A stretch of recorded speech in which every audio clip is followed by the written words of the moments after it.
Have you ever heard those Christians that say this? The mark of the beast has nothing to do with tech. It's all about worship. In the Catholic record, it literally says, Sunday is our mark of authority. The mark of the beast is enforced false worship. Sunday worship set up in the place of the Sabbath.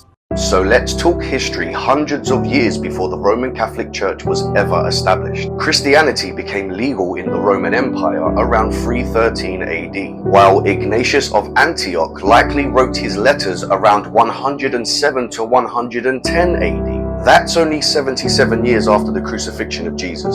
Let's see what he says. The Epistle of Ignatius to the Magnesians, turning straight to chapter 9, Ignatius says, "If therefore those who were brought up in the ancient order of things have come to the possession of a new hope, no longer observing the Sabbath, but living in the observance of the Lord's day, on which also our life has sprung up again by him and by his death."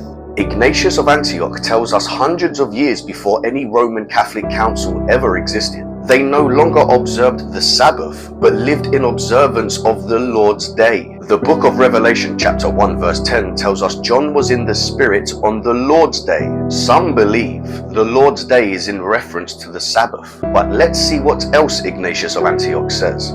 The Epistle of Ignatius to the Trallians, turning straight to chapter 9, Ignatius says, "At the dawning of the Lord's day he rose from the dead, according to what was spoken by himself.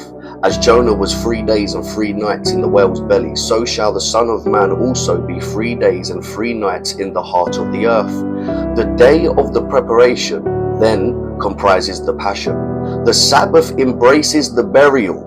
The Lord's day contains the resurrection. Written only 77 years after the crucifixion of Jesus, Ignatius of Antioch tells us that the Lord's day is the day Jesus rose from the dead, not Israel's Sabbath. And according to dates, Ignatius of Antioch would have been alive during the same time as Apostle John, the man who wrote the book of Revelation. According to tradition, Ignatius of Antioch knew Apostle John. He was believed to be a disciple of John. Ignatius of Antioch was eventually fed to the lions in the Roman Colosseum for his faith in Jesus Christ. Can we honestly say that Ignatius wore the mark of the beast for simply worshipping Jesus on the day he rose from the dead, namely the Lord's day? Can we honestly say the worship of Ignatius was false because he worshipped on the Lord's day?